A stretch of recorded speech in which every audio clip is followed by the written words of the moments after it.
Guys, അപ്പോൾ കുറച്ച് നാളായിട്ട് ഞാൻ വീഡിയോ ഒന്നും ഇട്ടിട്ടില്ലായിരുന്നില്ല. അത് 2-3 ദിവസമായിട്ട് വീഡിയോ ഒന്നും ഇല്ല. ലോങ് വീഡിയോയും ഷോർട്സും ഒന്നും ഞാൻ അപ്ലോഡ് ചെയ്യുന്നില്ല. കാരണം എന്താണെന്ന് വെച്ചാൽ പനിയും എക്സാമും എനിക്ക് ഒരുമിച്ച് വന്നു. അങ്ങനെ പെട്ടിരിക്കുകയായിരുന്നു. എനിക്ക് മര്യാദയ്ക്ക് തല പൊങ്ങുന്ന പോലും ഉണ്ടായിരുന്നില്ല, അത്രയ്ക്ക് വലിയ പനി എനിക്ക് വന്നത്.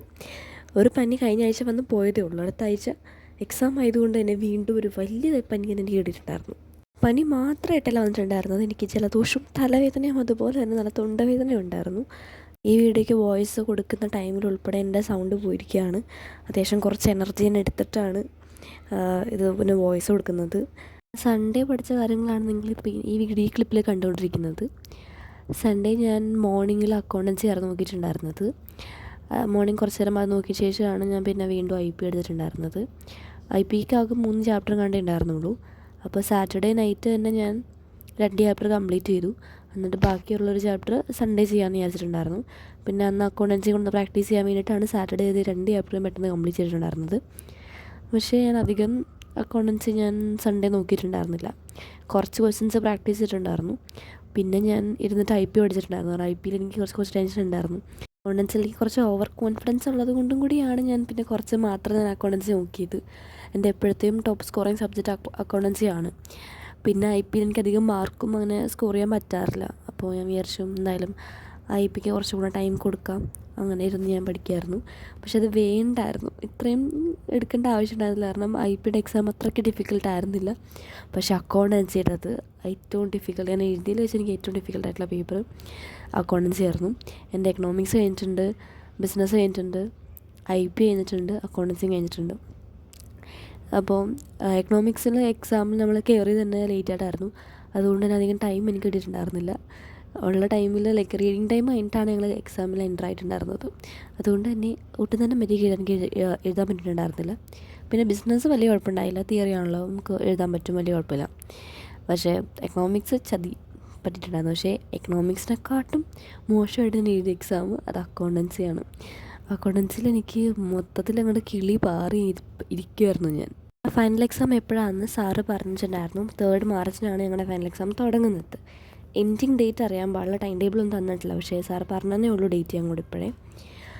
പിന്നെ ഞങ്ങളുടെ സ്കൂളും പിന്നെ ഉടനെ തന്നെ അടയ്ക്കും. ഫെബ്രുവരി പകുതി ആവുന്നതിന് മുമ്പ് തന്നെ അടയ്ക്കും.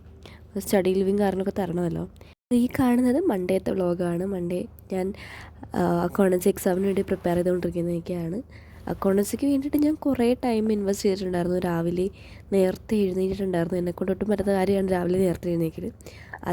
അതുപോലെ തന്നെ രാത്രി ലേറ്റായിട്ടാണ് ഞാൻ കിടന്നിട്ടുണ്ടായിരുന്നത്. ഒരു 2-3 മണിക്കൂർ ഉറക്കം എനിക്ക് കിട്ടിക്കാണും. ആ രീതിയിലാണ് ഞാൻ കിടന്നിട്ടുണ്ടായിരുന്നത്. ഒരു 12 മണിയാണെന്ന് തോന്നുന്നു ഞാൻ കിടന്നിട്ടുണ്ടായിരുന്നത്. പിന്നെ രാവിലെ നേരത്തെ എഴുന്നേൽക്കുകയും ചെയ്തിട്ടുണ്ടായിരുന്നു.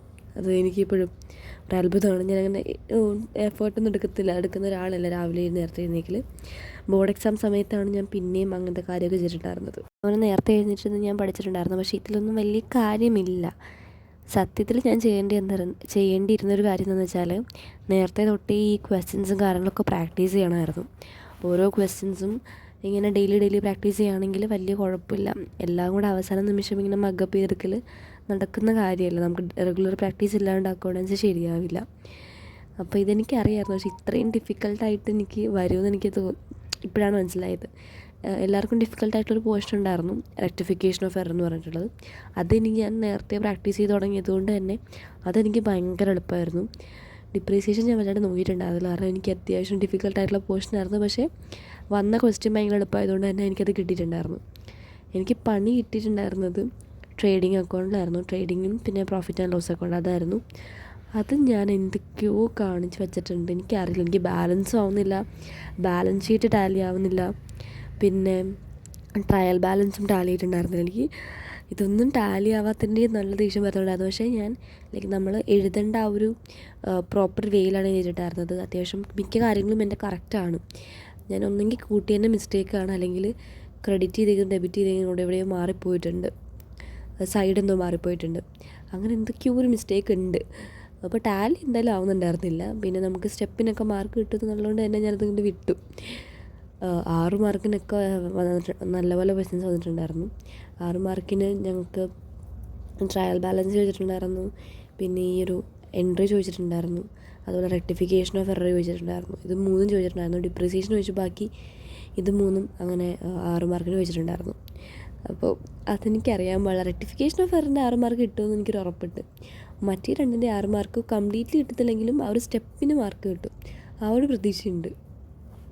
ഇനി തൊട്ടെങ്കിലും എനിക്ക് റെഗുലറായിട്ട് പ്രാക്ടീസ് ചെയ്യണം. കാരണം അക്കൗണ്ടൻസി അത്യാവശ്യം രസമുള്ള സബ്ജക്റ്റാണ്, എനിക്കിഷ്ടമാണ്. പക്ഷേ നമ്മൾ റെഗുലറായിട്ട് പ്രാക്ടീസ് ചെയ്യാണ്ട് പെട്ടെന്ന് ബുക്ക് തുറന്ന് നോക്കുമ്പോഴേക്കും ഒന്നും മനസ്സിലാവാണ്ട് കിളി പോയിരിക്കും. ഇതെല്ലാ ചാപ്റ്റേഴ്സും അങ്ങോട്ടും ഇങ്ങോട്ടും കണക്റ്റഡ് ആണ്. സ്റ്റാർട്ടിങ് തൊട്ട് എൻഡിങ് വരെ അങ്ങോട്ടും ഇങ്ങോട്ടും കണക്റ്റഡ് ആയിട്ടുള്ള ഇതാണ്. അപ്പോൾ നമുക്ക് ഒരു കോൺസെപ്റ്റ് ക്ലിയർ ആയില്ലെങ്കിൽ ഇത് മുന്നോട്ട് പോകത്തില്ല. അപ്പോൾ സ്റ്റാർട്ടിങ്ങിലുള്ള കാര്യങ്ങളൊക്കെ ഞാൻ നന്നായിട്ട് പഠിച്ചു വെക്കുന്നത് കൊണ്ടാണ് എനിക്ക് പെട്ടെന്ന് തന്നെ ഈ റെക്ടിഫിക്കേഷൻ ഓഫ് എററിൻ്റെ പ്രശ്നം അതാണ്. അത് സ്റ്റാർട്ടിങ്ങിലുണ്ടെങ്കിൽ ഒരു ചാപ്റ്ററിൻ്റെ ഒരു ബേസ് ഉണ്ടെങ്കിൽ മാത്രമേ ഇത് കിട്ടുള്ളൂ, ജേർണലിൻ്റെ ഒരു ബേസ് ഉണ്ടെങ്കിൽ മാത്രമേ ഇത് കിട്ടുള്ളൂ. അപ്പോൾ എനിക്കത് അത്യാവശ്യം നല്ലതുപോലെ ഓർമ്മയുള്ളത് കൊണ്ടും അറിയാവുന്നത് കൊണ്ട് തന്നെ എനിക്ക് ആ ഒരു ചാപ്റ്റർ എളുപ്പമായിട്ട് തോന്നിയിട്ടുണ്ടായിരുന്നു. പക്ഷേ എൻ്റെ ഫ്രണ്ട്സ് ചിലർക്ക് അത് ബുദ്ധിമുട്ടായിരുന്നു. എൻ്റെ ഫ്രണ്ട്സ് മിക്കവർക്കും ഡിപ്രീസിയേഷൻ ഓക്കെ ആയിരുന്നു. പക്ഷേ എനിക്ക് ഡിപ്രീസിയേഷൻ പറ്റുന്നേ ഉണ്ടായിരുന്നില്ല. ഞാൻ ലാസ്റ്റ് ആ ചാപ്റ്റർ നിർത്തിയിട്ട് പോയതാണ്. എനിക്ക് എത്രത്തോളം മനസ്സിലായോ അത്രത്തോളം മതി എന്ന് പറഞ്ഞിട്ട്. പക്ഷേ എക്സാമിന് എത്രത്തോളം വന്നുള്ളൂ. അതുകൊണ്ട് രക്ഷപ്പെട്ടു. 4 മാർക്കിനോ 3 മാർക്കിനോ 4 മാർക്കിനോ എന്തോ അത് വന്നിട്ടുണ്ടായിരുന്നുള്ളൂ. അതുകൊണ്ട് തന്നെ അതിന് ടൈം വേസ്റ്റ് ചെയ്ത് ഞാൻ കളഞ്ഞില്ലല്ലോ എന്നൊരു സമാധാനം ഉണ്ടായിരുന്നു. ഉള്ള എക്സാം എന്ന് പറയുന്നത് ഇംഗ്ലീഷാണ്, അതായത് നാളെയാണ്. അപ്പോൾ അതെങ്ങനെ ഉണ്ടായിരുന്നെന്നും കാര്യങ്ങളൊക്കെ എന്തായാലും ഞാൻ നാളെ അടുത്ത വീഡിയോയിൽ എന്തെങ്കിലും പറയാം. അപ്പോൾ ഏതായാലും ഇത്രയുള്ള video. Thanks for watching. Bye bye.